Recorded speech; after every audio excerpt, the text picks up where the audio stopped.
I'd make, you would not call it a mistake.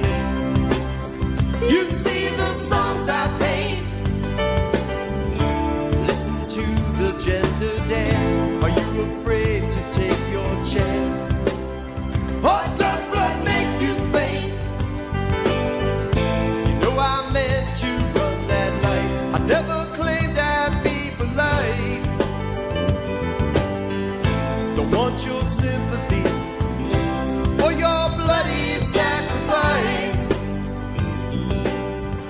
I will not die, I will not crash. The background music that you hear is put out by Keith Secola. It's an instrumental. Georgie Jessup, her songwriting is influenced by everything from old school country to Memphis R&B, placing her music firmly in the cosmic Americana music genre.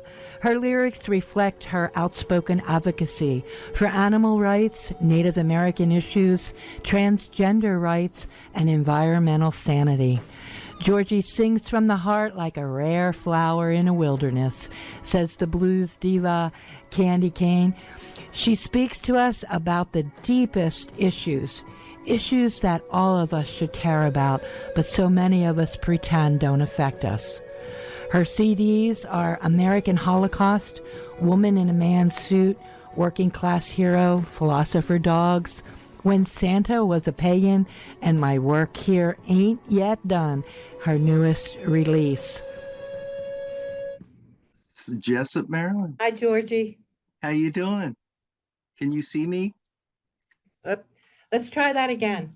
I say, can you see me? I don't see you, but we hear you. Okay, well, I don't. I really appreciate that you sent me some of those early songs from Wing Tay and the Crazy Sacred Dogs. That was really fun. But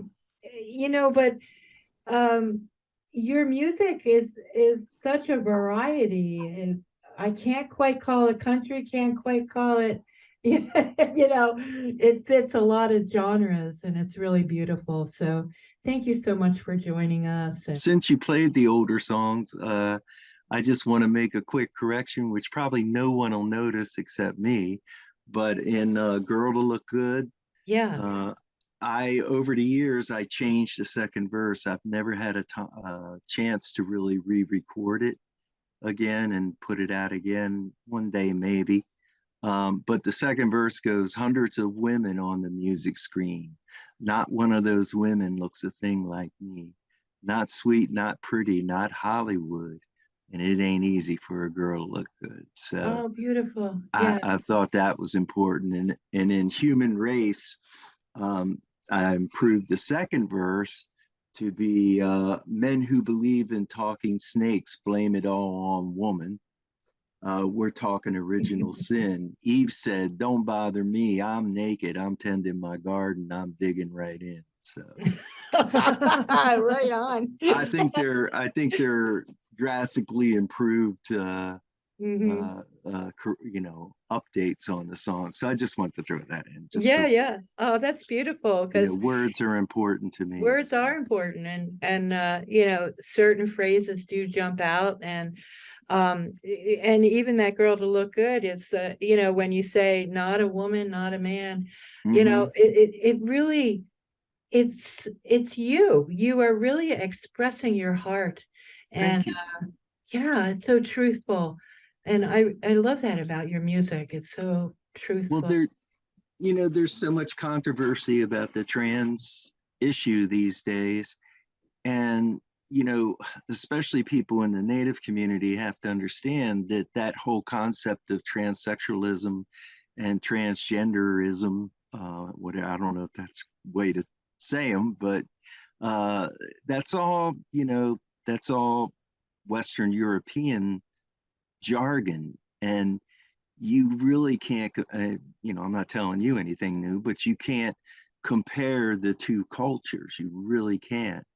And the thing is, that journey for me began back in the late 1980s. And I was married to a biological woman for 6 years. We're still close like family. I mean, I don't see her all the time. She's remarried and I'm friends with her husband and all that. Um, but I was at that place right before I started transitioning.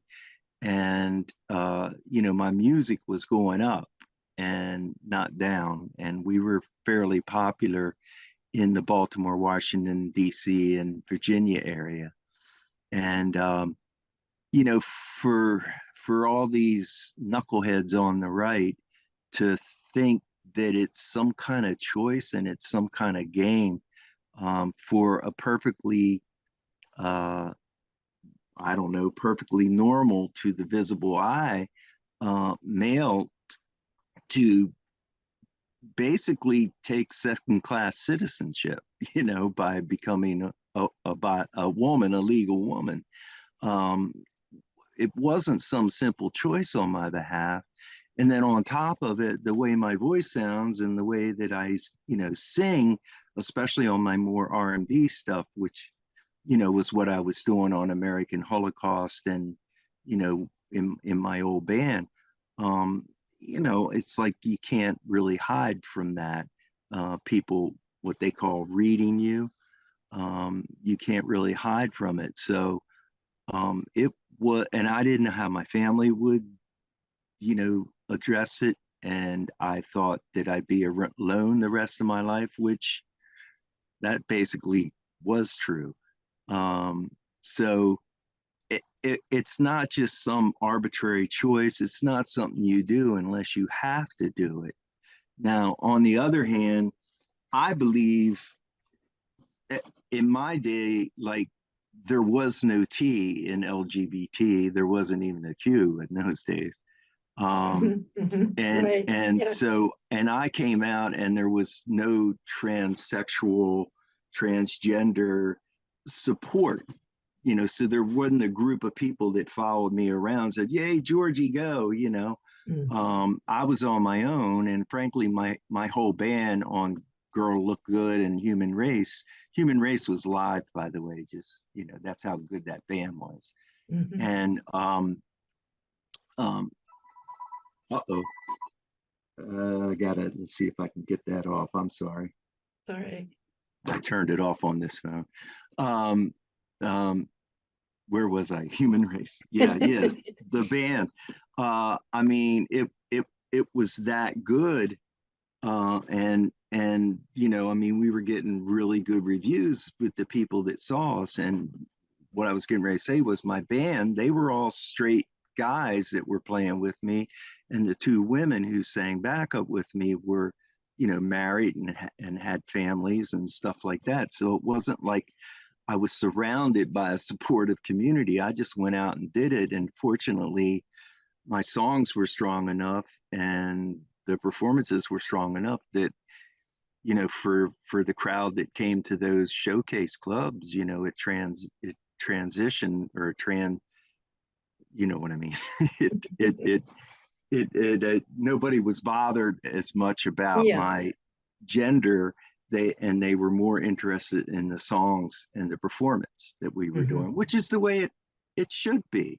Yes. And but now it's like you got all these younger people, which on one level is a really good thing, that are identifying as non-binary and um, you know um, they have, you have to call them they or them and all Mhm. these different pronouns, which, I respect anybody. If that's what they want to be called, I'll do my best.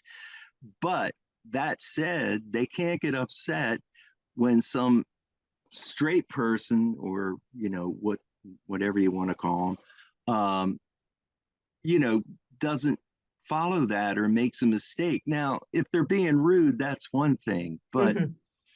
you can't get all panties in a bunch because somebody says he or she. When they hear my voice and I'm talking to customer service, they say, "Sir, can I, what am I going Mhm. to say?" Well, it's she. It's not. Well, and then they're all Yeah. discombobulated or Yeah. whatever. They don't know how to interact with you. And it's frankly, if I wasn't the way I am, I probably wouldn't understand it. And why should you? Because ultimately, it's a friggin' mystery. It, I don't know any more than you why I had to make the changes and take the journey that I took. I just know that until I did, I found no peace. Yeah. Yeah. And at least, you know, now I'm at peace. There's still a lot of deficit to being trans, but at least I'm at peace. But you're also, I just watched Quantum Leap last night, and I don't know whether you guys follow that, but the whole show was about a transgender youth. This young lady was, you know, she should have been in Glamour magazine. She was beautiful. She fit all this, that's the Hollywood thing from Girl Look Good. She fit all the stereotype about what it means to be a woman, which all women have to live up to. So we're not, by presenting only that image, we're not being truthful with society, just like a friggin' pinup model is not being truthful about what women really are and what women go through in this world. And, you know, I could go on. I'm sorry. If you want to ask me other things, just feel free. But I mean, No, this is a good, it's a it's good a pet. topic to talk about. Yeah. Yeah. I mean, Yeah. it's like, this is what my journey taught me, was in the Wasichu world. You know what I mean by Wasichu, right? In the white man's world, if you will, European world, which everybody has succumbed to. Black, Asian, everybody tries to be the white man's image of what you should be. And that has got to stop. You go to a business office and if you're a man, you're supposed to wear a suit and tie. Well, why is that more important or more acceptable than if somebody like Grandpa Fool's Crow showed up in his regalia? I mean, why is that any more business-like than what you know, the traditional dress is, the traditional regalia? It's not just, traditional regalia isn't just about powwows and being fancy. It has meaning. That beadwork has meaning that's on those pieces of clothing. And in some cases, you know, well, in all cases, far more meaning than a suit and tie does. And you know, and what they're doing, the women now, they I forget what state it is, they want them to cover their arms up, and their buttons have to be buttoned, so many buttons have to be buttoned. I mean, they're literally trying to make, in some state, yeah, in some state legislatures, they're literally trying to do that. And they're already back to trying to control a woman's private business. I mean, if you believe in God like they claim they do, and that's what this is all about, anti-abortion, then it's between the woman and the child. It's you know, and creator, if you want to bring creator into it. Those are the three people that are entities that have to deal with that issue. Not me, not you, not the teacher, not the doctor, nobody else. Those three people. Now, if I want to get advice from a doctor, okay, so be it. But that's my choice to do that. Right. And, you know, we're in such a dysfunctional culture. So when I defined myself as transsexual, it was for survival in the Wasichu's world. They said to me, in essence, they said to me, I'm not saying anybody sat down and actually said this, but they said to me, if this feeling in you is that strong, then we have a way to fix that and allow you to identify as the gender that you feel you are. And so I looked at myself and I saw the pain that I had as a little 4-year-old kid growing up, thinking something was wrong with me, thinking, you know, why did you do this to me, creator? What the hell, you know, I didn't need this. And, you know, I said, okay, I'll take that journey. You know, who was it? Joseph Campbell said that if you know, if you have an obligation to the culture that you live in to go through their rite of passage, whether it be to be a woman or to become a man, from a childhood to manhood. You had an obligation to go through that ritual, if you will. Mhm. And once you've done that, once you've gone through that transitional ritual, your only obligation is to follow your bliss. So once I went through that transition, I didn't care what people thought of me.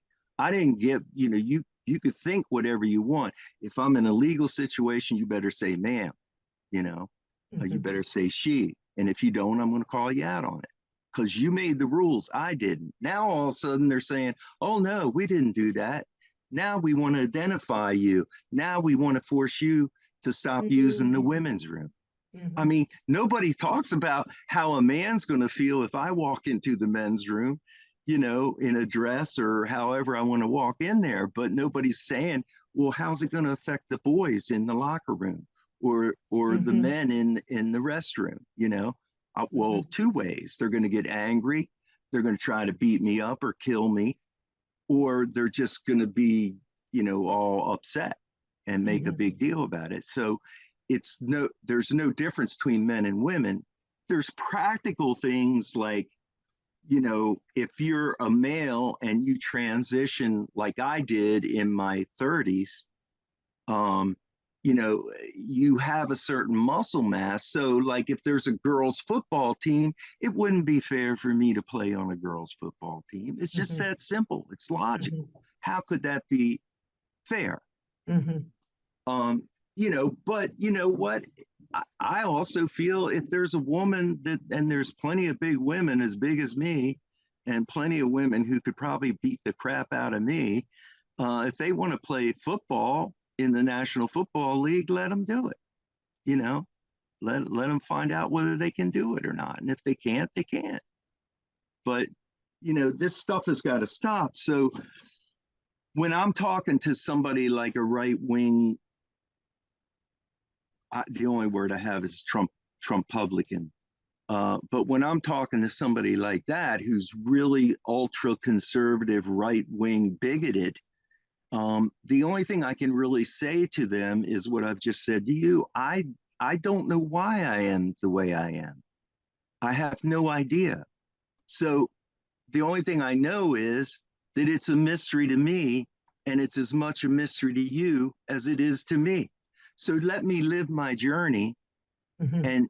and be myself, and don't make it harder for me, please.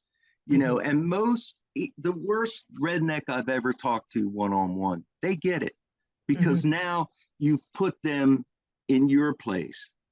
Well, what if this happened to me? Geez, well, how would I deal with it? Mhm. And so they're more apt to embrace you than to reject you. Mhm. But all this thinking and journey led me to say, I'm not two spirit, I'm one spirit. Those spirits are both male and female, and neither male or female at the same time. And Mhm. that's the reality of being transgender in this world. That's it. That's Mhm. who you are. And why is it so difficult? Well, think about that.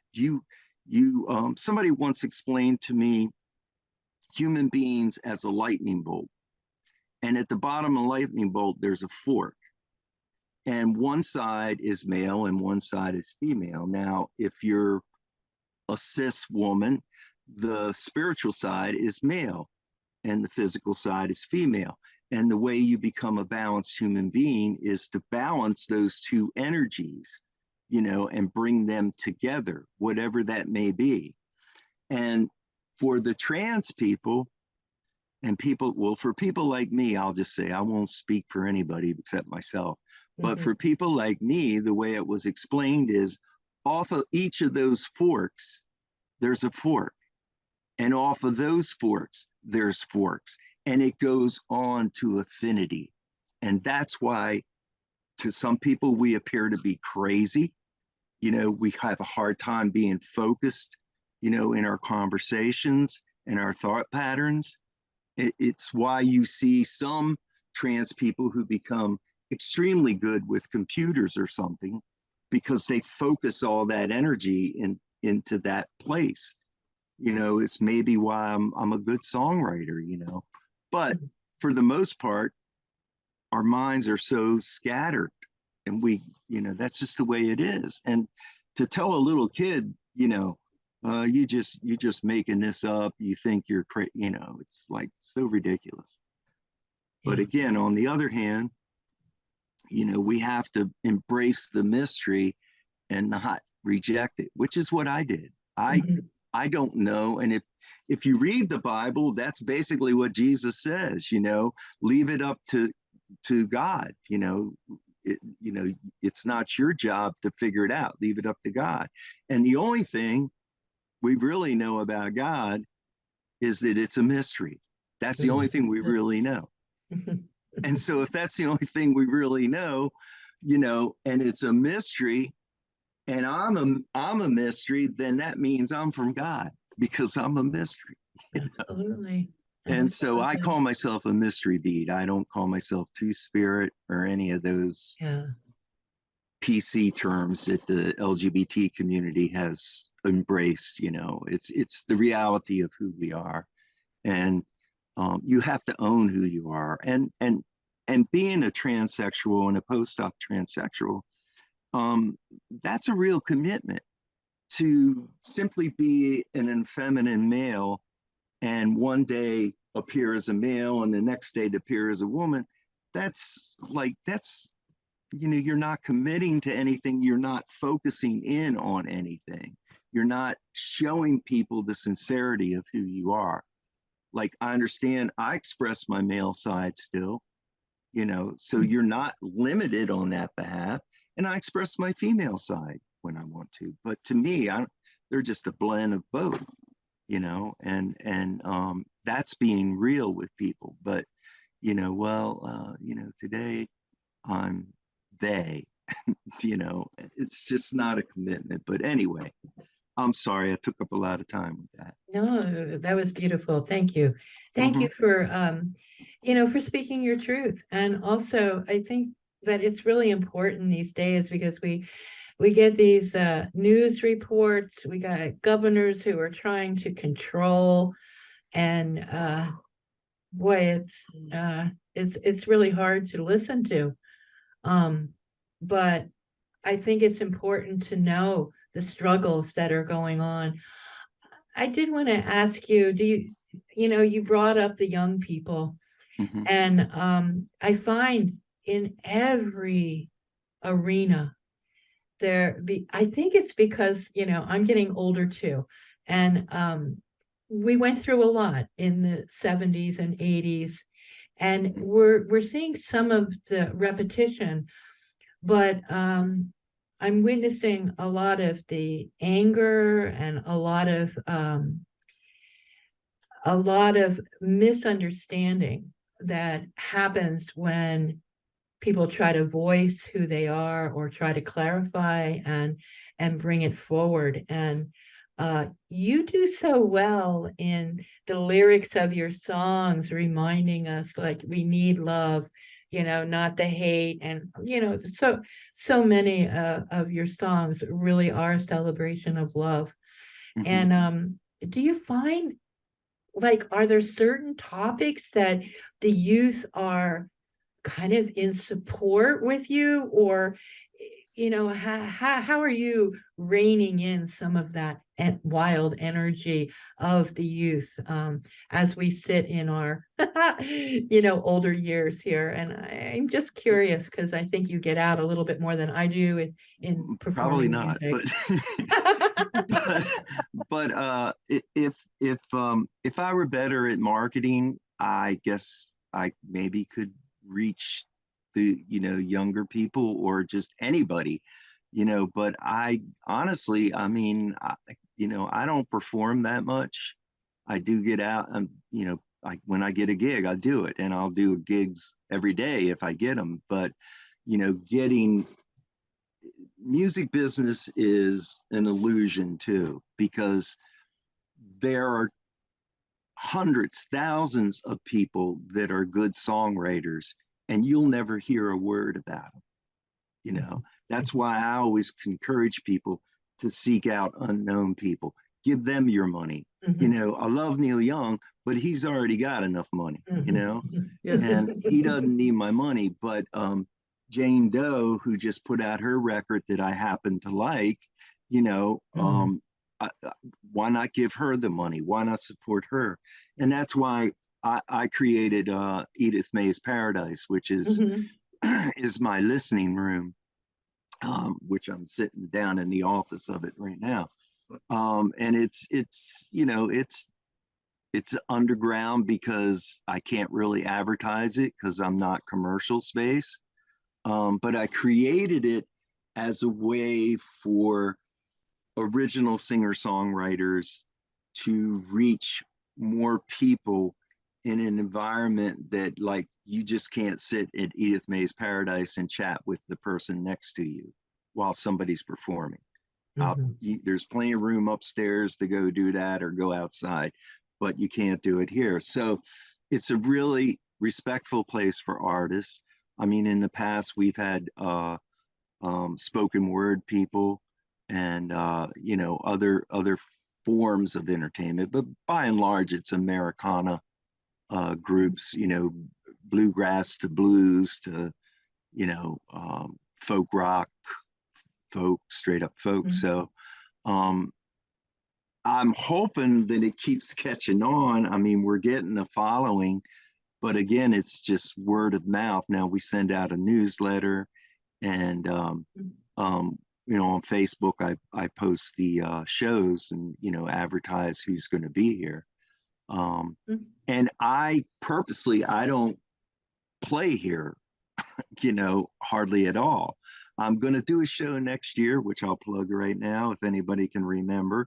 November 9th of 2024, I'm going to do the 30th anniversary of American Holocaust release. It was released in 1994. Yeah. Wow. And I'm trying to hook up some other songwriters to cover one song from that album. And then I'll mix in things like Geronimo from Philosopher Dogs, and, you know, maybe Bury My Heart from the current album, and stuff like that. But anyway, I'm going to do that. But I don't book myself just because I think it's kind of cheesy, you know, to do that. You know, it's like, you will listen to me. That's great that you're giving support to the yeah, new artists and the unknown. Yeah. We do that a lot here on this radio show. There are so many indigenous musicians that, you know, are not that popular. And so many times I'll be interviewing them and come to find out that, you know, they're maybe in their 60s and haven't even done a radio interview. You know what I mean? So it's, you know, it's really fun to find those musicians and thank play you for their what music. you do. I appreciate it. Yeah, it's really cool. It's a privilege and an honor for us to do it. My co-host sitting here is Carolyn. Hi, Carolyn. She's sitting in today. And we are, you know, we're here every week. I'm trying to remember when we first interviewed, which was a while ago, because I remember seeing you in Vermont. At the powwow, you were doing some entertaining there, and we actually made a little video of it. But you know, I really appreciate your music, and I've always been in awe of the people that you bring, your backup singers, your backup musicians. They're just fabulous, and I think that really, hopefully fills your heart with knowing that people appreciate your music, your talent, and the music that comes through you. It's really wonderful. Well, I appreciate the talent, and that's why I get them. But just so you know, business-wise, I gotta hire them, you know, too. They're not doing it just because they love Georgie, although a lot of them I am friends with, and I have a lot of respect. But a songwriter friend of mine who, you know, gives I don't know, I guess internet classes on songwriting, and he once said to me that the worst song, he had a brain tumor. And so when he came out of that, he had tremors in his hands. And he was Oh, explaining that he has to play his songs simpler now because of that. And he had to find a whole new way to write. And he said that the better the musician, the worse songwriter they are. And it is true, because they're focused on what they're playing instead of the song. And for the business even, and for the songwriter, it's got to be about the song. It's not about me. So I play piano and I play guitar, but if I want a certain style of piano that I know I can't do, I got no problem bringing a different piano player in, or a guitar player in to do my guitar parts, because they do it better than I do. So but the songs are what's important to me. And yeah. that's what's got to shine through if you have any hope of getting anywhere, is the songs. But there's so many people I see on TV shows and everything, and I listen to them, and it's all about their playing ability. It's not about the song. So. Because we are broadcasting live here at North Country Community Radio. I have to say, you're listening to WZNC-LP Bethlehem, and we're here with Georgie Jessup, and we really love her music. We're going to play some more music. We have just a little bit more time, Okay. Jesse, to Georgie Jessup to speak. Is there anything that's on your heart that you'd like to talk about that we haven't covered? Because I want to make sure that you are able to say what you need to say today. I mean, I when I wrote My Work Here Ain't Yet Done, I recognized that, if I was going to be on this earth, there was plenty of stuff I had to do, and I do that hopefully through my songs. And I try to reach, I'll play for whoever wants to hear me, young, old, I don't care. I'll play. And because I feel I have something to say. And we're in really strange times. I mean, some people thought because of the last election, we're out of the danger, but we're still in that. And that attitude, that prejudice that the other side, the senseless and the Texas guy and all half of the House of Representatives now that's Republican, that hatred that they're putting out there can take over a society in a heartbeat if they take control of it. And it will change. And there will be people you will never believe would do it. But if that is allowed to sit in as everyday and common law and all that, people are going to be turning in transgender people. People are going to be turning in women who go to be counseled on abortion or take an abortion pill, or it's just going to get stupider and stupider. But the masses will fall in line, just like they did under Hitler.